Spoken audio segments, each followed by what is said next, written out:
What happens when a powerful CEO, known for his control and emotional distance, suddenly finds his heart unsettled by a simple countryside girl who depends on him for her livelihood?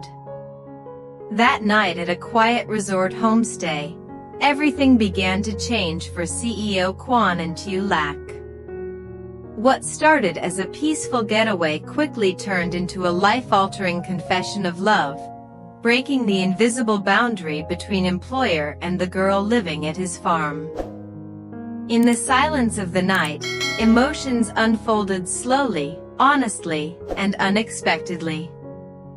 This is the story of how one single night reshaped their destiny.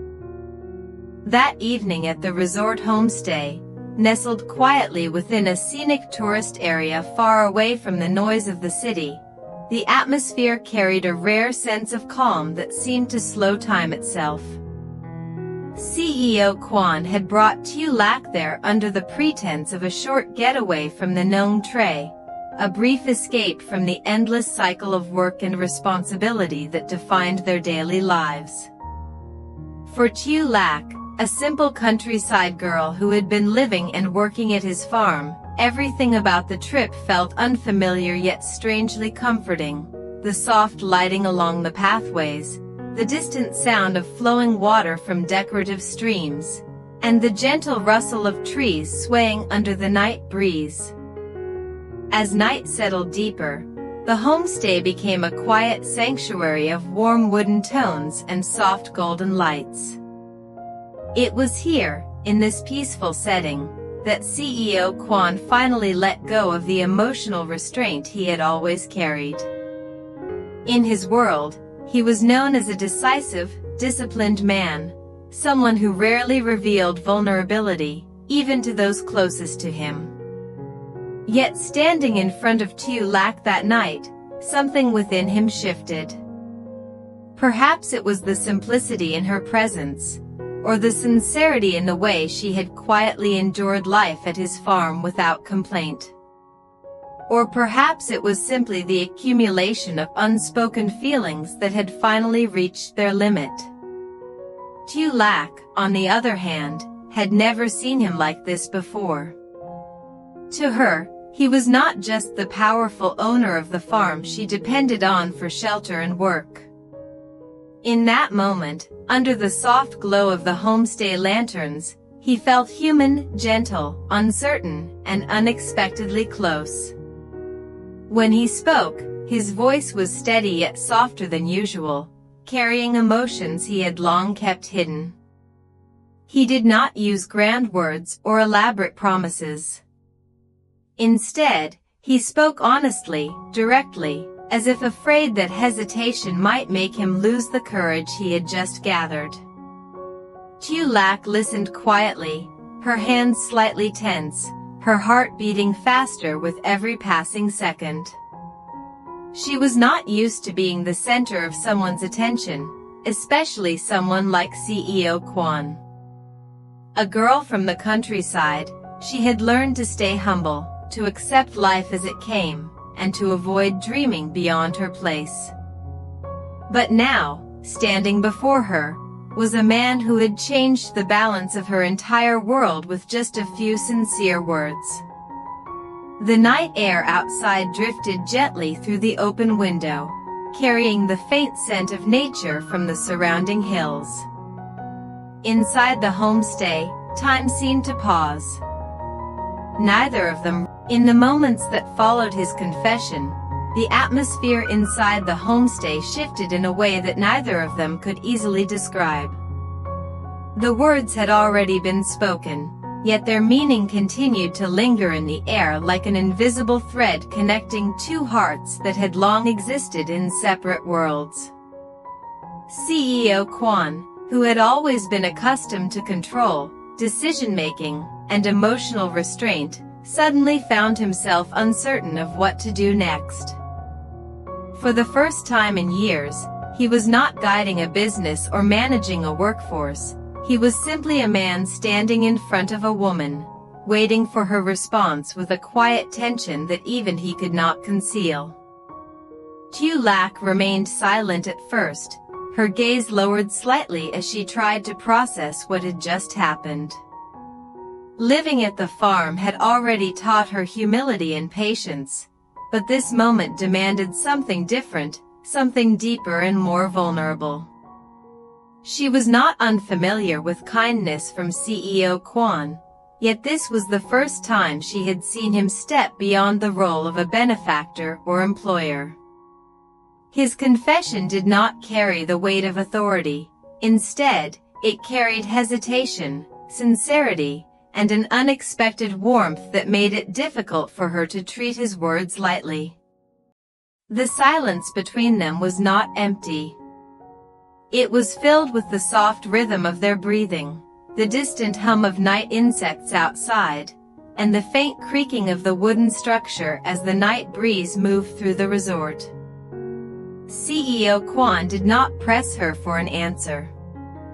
Instead, he simply remained close, as if afraid that any movement might break the fragile balance of the moment. His presence, usually commanding and firm, now felt quietly protective, almost vulnerable in its stillness. Tieu Lac finally lifted her eyes, and in that brief exchange of glances, something unspoken passed between them.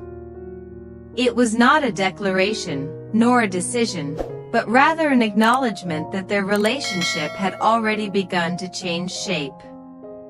She noticed the subtle difference in how he looked at her, not as someone beneath him or dependent on him, but as someone whose feelings mattered in a way she had never experienced before.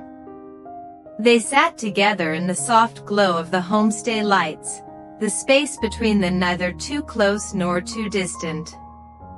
CEO Quan spoke again after a while, but this time his voice was quieter, more careful. He did not try to persuade her or fill the silence with promises. Instead, he simply expressed that he did not want her to feel pressured, that whatever she felt would be respected. For a man like him, who was used to certainty and control, this openness was itself a form of emotional surrender. Tieu Lac listened, her heart slowly easing from its initial shock into something more reflective. She began to see that this moment was not about obligation or hierarchy, but about two individuals standing at the edge of something unfamiliar. Her life at the farm had always been defined by simplicity and acceptance, but now she was being asked, quietly, gently, to consider something far more complex, the possibility of choosing her own feelings. Outside, the resort remained still, as if holding its breath with them. Inside, the space between CEO Quan and Tieu Lac was no longer just silence. It had become a bridge forming between two lives that had never been. As the night deepened over the resort, the atmosphere inside the homestay grew even more serene, almost as if the entire world outside had quietly faded away, leaving only the two of them suspended in a private moment that belonged to no one else. The soft golden light from the bedside lamps cast gentle shadows across the wooden interior, creating a warm and intimate space that contrasted with the cool stillness of the night beyond the windows. CEO Quan and Tieu Lac remained there, seated close enough to feel each other's presence, yet still navigating the delicate emotional distance that had only just begun to change shape. Time seemed to slow down in a way that neither of them attempted to interrupt. There was no urgency, no expectation, only the natural unfolding of emotions that had been suppressed for too long. CEO Quan, who had spent years building walls around his personal life, found those walls quietly dissolving in the presence of a woman who had never asked for anything beyond sincerity. Tieu Lac, still adjusting to the emotional weight of what had been said earlier, felt her heart soften as she began to understand that this moment was not about sudden decisions, but about allowing herself to feel something genuine without fear. Without speaking much, they remained close, their silence no longer uncomfortable but instead filled with meaning. Occasionally, their eyes would meet, and in those brief exchanges, there was a quiet acknowledgement of everything that had led them to this point, the hardship of her life at the farm, his loneliness behind success, and the unexpected path that had brought them together in this distant resort homestay. The world outside no longer felt relevant. Only this fragile connection mattered, delicate yet undeniably real. At some point, CEO Quan gently reached out, not with force or urgency, but with a calm, reassuring presence that reflected everything he could not fully express in words.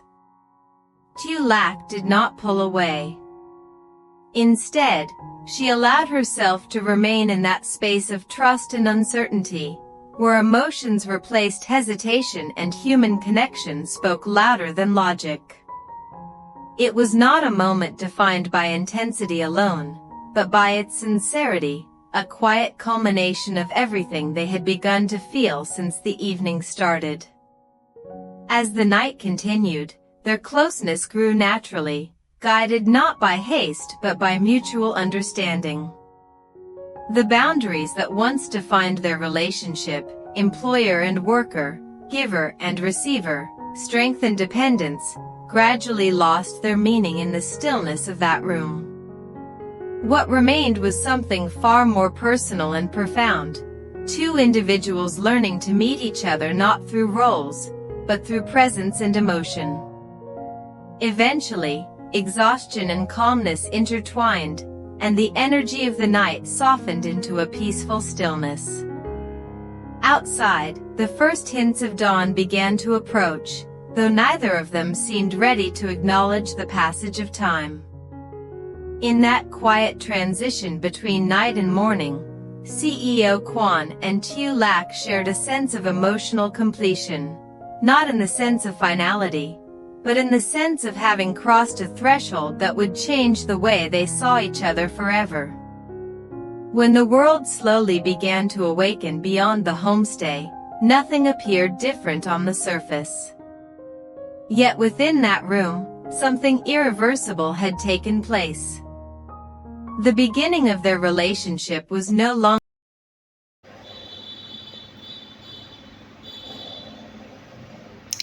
Xin chào tất cả các khán giả của kênh Tieu Lac Dynamite.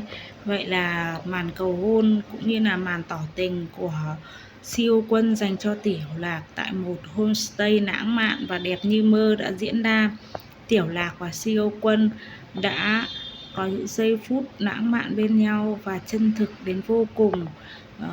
Sau đó thì Tieu Lac và siêu quân đã cùng nhau qua đêm tại homestay đó để đáp lại câu lời tỏ tình của siêu quân bằng hành động chân thực nhất. Tieu Lac đã không dùng lời nói mà đã dùng hành động. Siêu quân và Tieu Lac đã có một đêm tình yêu rất là mặn nồng bên nhau. Mọi tình tiết hấp dẫn về cuộc sống cũng như câu chuyện của Tieu Lac và siêu quân sẽ được tác giả kể ở các video tiếp theo. Các bạn hãy đón xem nha. Cảm ơn các bạn rất nhiều đã luôn ủng hộ Tieu Lac và siêu quân trong câu chuyện của họ. Xin chào và hẹn gặp lại các bạn vào các tập tiếp theo nha. Đừng quên bấm like, share và để lại bình luận ở dưới video. See you soon tomorrow everyone. Thanks for watching my video.